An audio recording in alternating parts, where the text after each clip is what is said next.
When you head out for a drone shoot, you typically don't just grab your drone and your controller, hop in your vehicle and go fly, right? There's a lot more to it. Whether you're flying for fun or working a commercial job, the difference between a smooth, productive shoot and a frustrating one usually comes down to preparation. Having the right gear with you keeps you flying longer, it helps you deal with surprises, and it makes the entire experience way more enjoyable. So today I'm going to go over 25 essential items that every drone pilot should think about packing when they head out to fly. And I've organized them into 5 different categories, and I'll put those up here on the screen. By the end of this video, it's my goal for you to have an example of a complete checklist that will make your shoots more efficient, professional, and stress-free.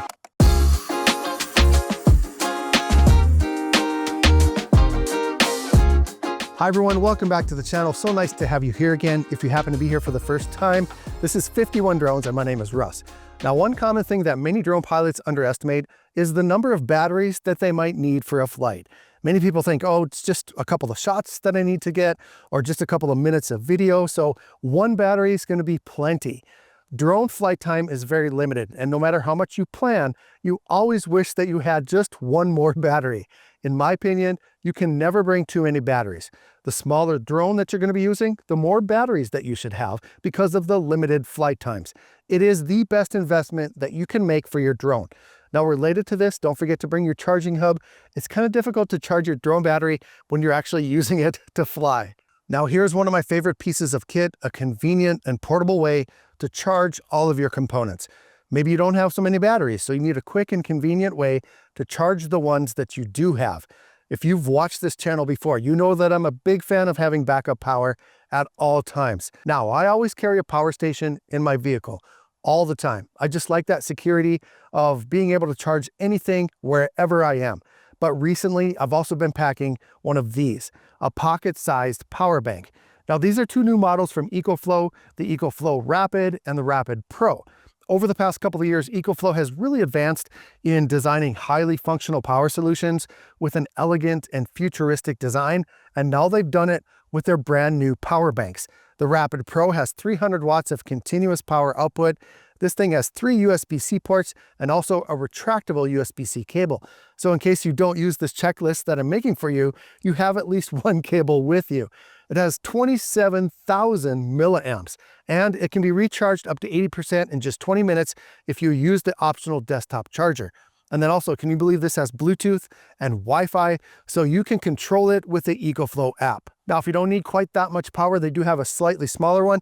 This is the Rapid Power Bank, which is a 25,000 milliamp hour and 170 watt power bank. This unit actually has 2 built-in USB-C cables. One is retractable and the other one acts as a carrying strap when you're not using it. EcoFlow actually has a whole bunch of new additions to their Rapid series, and I'm going to be making a comprehensive review of all of them real soon, so watch for that. These power banks are really handy, especially for drone pilots. If you want to learn more about them, there is a link in the video description. Now, of course, when it comes to power, you don't want to overlook the small details, extra cables. Drones, controllers, tablets, phones, they all use different connections, and a broken or missing cable can ruin your day. Having backups of the cables that you might need means you never have to worry about having to leave your shoot before you are done. Just like batteries, you can never have too many cables. Now, thank goodness USB-C is finally becoming the standard. Everything that I currently have in my bag uses USB-C connections, so I always have plenty of cables. Next up, let's talk about safety and compliance a little bit. If you are flying commercially in the United States, you absolutely need your FAA Part 107. Recreational pilots, you should always have proof of completing the Trust Certificate. Now, these aren't just legal requirements, they show that you are a responsible pilot. Also, remote ID is another thing that every drone pilot needs to consider if they are using a drone that weighs more than 250 grams, or if you're using one that weighs less than that, but you're using it commercially. Now, most recent drones have it built in, but if yours doesn't, you'll need a standalone remote ID module with you. I will put a link in the video description for the ones that I recommend. They've actually become really affordable over the past year. If you're on a paid job, insurance documents are also worth carrying, whether it's general liability from something like State Farm, like I have. Super inexpensive, by the way. If you have it in your state, check it out. Or maybe you have specialized drone insurance. Having proof of coverage adds a professional touch and it keeps you protected. Another thing that I think not many people consider, keep a small first aid kit in your bag or at least in your vehicle. It doesn't have to be elaborate, but things like cuts and scrapes happen, or maybe you just need a Band-Aid for a blister from all the flying that you're going to be doing. Having that handy keeps you in the field. Also, a simple high-vis safety vest can be a lifesaver on many jobs. It not only keeps you safe when you're near roads or construction sites, but it also signals to others that you're not just a random person flying a drone. You're actually working and you're a professional. Another recommendation that I've been saying for years, put a traffic cone out, or maybe these cheap low-profile ones. Keep those in your vehicle, just throw them out when you're going to fly. People have a tendency to avoid traffic cones, and they're going to leave you alone most of the time. Even if you're just flying recreationally, a cone and a high vis can keep those pesky people away. Now let's talk about navigation and planning. A landing pad is one of those items that you don't realize you need until your drone gets clogged with dust or dirt or snow, or your props get tangled or chipped in tall grass.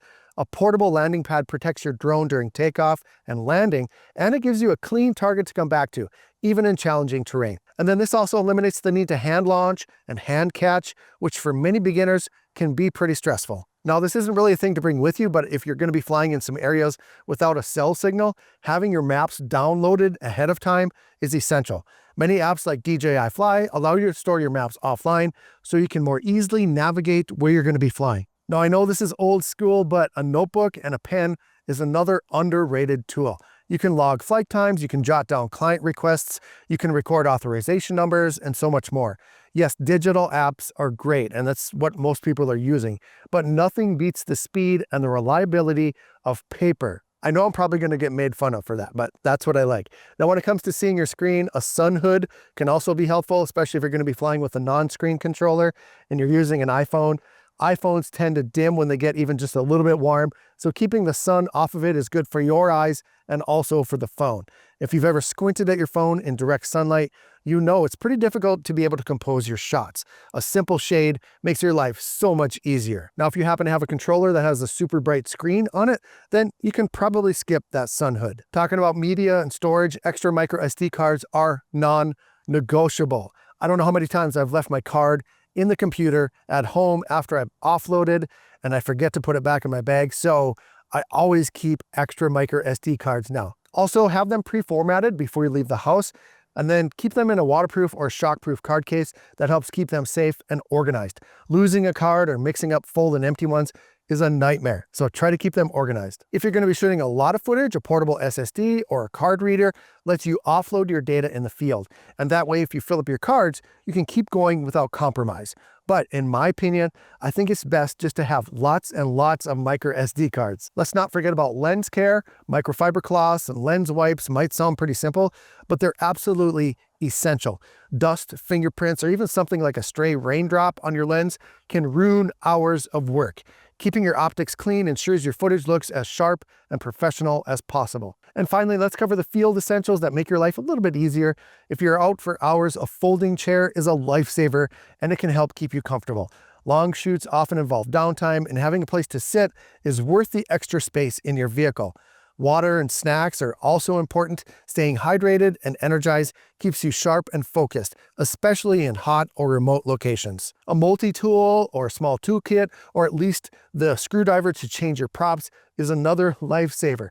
Something like this handy little toolkit can come in, well, handy. This kit that I have might be a little bit too big, but I do like it because it has just about every single thing that I need. I keep it in my vehicle. Things like loose screws, quick adjustments, or replacing props. Having that tool on hand means that you can fix problems in the moment instead of calling it a day. And speaking of props, always carry extra propellers. A chipped blade doesn't have to end your flight if you have spares ready to go. And finally, don't underestimate the weather. Sunscreen, a hat, bug spray, gloves, even a light jacket, depending on the season. These things aren't directly for your drone, but they make you more comfortable and they help you stay out longer. If you're miserable, you're distracted, and distracted pilots make mistakes. So there you have it, 25 items, or give or take, that can make or break your drone shoot. You don't have to bring every single item every time, but having a system in place and knowing what works for your type of flying and each situation is important. Now, if you've got your own must-have item that I didn't happen to mention, leave it in the comments. I'd love to hear what you bring on your shoots. One thing that I just thought of, and I don't know why I didn't mention it, but if you're going to be flying at nighttime, you need to have a beacon on your drone. It's really, really important for safety, and it's the law. And another thing that maybe not feasible for everybody, but I always bring a second drone, like a backup drone to my shoots, because you never know what's going to happen. And if you have a really important shoot and you really need to get the shot or get the video or whatever, and something happens to your primary drone, being able to just have a secondary drone allows you to get that shot no matter what. Like I said, that's not applicable for most people, but if you have a second drone, bring it with you. So if you found this video helpful, hit that like button. I really appreciate that. Subscribe to the channel so you don't miss out on future tips and tutorials. Watch this video next for more drone tips. I want to thank you for watching the entire video today. And as always, fly safe and fly smart.